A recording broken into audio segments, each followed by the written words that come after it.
And now to the second inauguration of Donald Trump. Good evening and thank you for joining us. You're watching Late News tonight.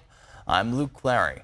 And as we take a live look at the White House in Washington, D.C., the Capitol rather, in Washington, D.C., in less than 24 hours, the United States will have a new president. President-elect Donald Trump returns to the White House with an unconventional indoor swearing-in ceremony because of the frigid temperatures in D.C. He otherwise plans to kick off his second term with a stack of executive actions.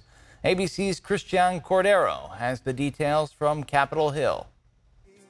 The stage is set for President-elect Donald Trump's return to the White House. After months-long preparations on the National Mall, single-digit temperatures forced Trump's swearing-in ceremony to the Capitol Rotunda. Supporters who made the trip to D.C. will now watch from inside the nearby Capital One Arena. We were coming to the rally anyway, so I'm excited to be able to see him and support. I'm ready to have this world turned around, and it's been a long 4 years, and I'm ready. At the Inauguration Eve rally, USA! Kid Rock and the Village People performed alongside Trump's signature dance. The president-elect then doubling down on a series of campaign promises. We're all going to be sworn in together. Top officials tell ABC News Trump plans to take more than 200 executive actions on his first day in office under one document in what they are calling an omnibus executive action. Oh, you're going to have a lot of fun watching television tomorrow. Somebody said yesterday, sir, don't sign so many in one day. Let's do it over a period of weeks. I said, like hell, we're going to do it over weeks. We're going to sign them at the beginning. Among the potential declarations, a national emergency on the U.S.-Mexico border, rescinding any DEI or gender-related directives from the Biden administration, and repealing rules on electric vehicles. He's also expected to delay the ban on TikTok by 90 days, a ban Trump supported and acted on 4 years ago. Congress passed the ban into law with bipartisan support, citing national security concerns, and the Supreme Court unanimously upheld the law. The app went dark in the U.S. on Saturday ahead of the ban taking effect. It returned for users hours later with a message thanking Trump. It's unclear how the TikTok ban will be resolved long-term. Its CEO has a front-row seat to Trump's swearing-in ceremony at the Capitol. Christian Cordero, ABC News, Capitol Hill. Christian, thank you. Now from California to Washington, D.C., many traveled across the country to witness the inauguration in person. While the event itself moved indoors, those supporters were still feeling the excitement of being part of a historic moment. ABC 10's Garshpal Sangha spoke with a few Californians on how they will take in the historic day.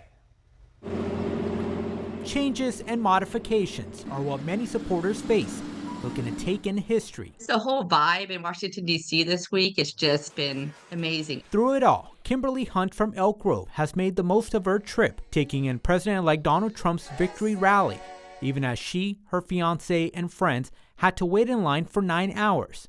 Literally had rain, snow, and hail in line. It was just like, we went through it all.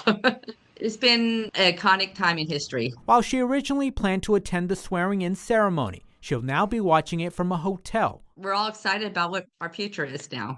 Meanwhile, Matthew Harmon, the chairman of the Capitol Lincoln Club, is watching the inauguration from the Capital One Arena. He traveled from Rockland, spoke with us overlooking the White House and the Washington Monument, and says despite the changes, he wouldn't have missed it. And there were other people that backed out once they found out they couldn't attend that inauguration in person. It was be moved. People backed out.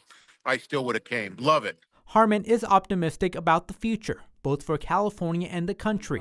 Assemblyman Tom Lackey, who was invited by a member of Congress, we're very, very excited to witness, is experiencing his first inauguration in Washington, D.C., as he soaks in the atmosphere and believes the event represents much-needed opportunity for Americans to unite. A lot of difficulties that are surrounding us right now, and we're much stronger and we're much better when we can define ourselves by our common interest. Despite the unexpected changes, many optimistic about taking in a pivotal time in American history. I'm so glad we did it. In a time of division, all three sharing a message of unity, hoping Americans can come together and move forward.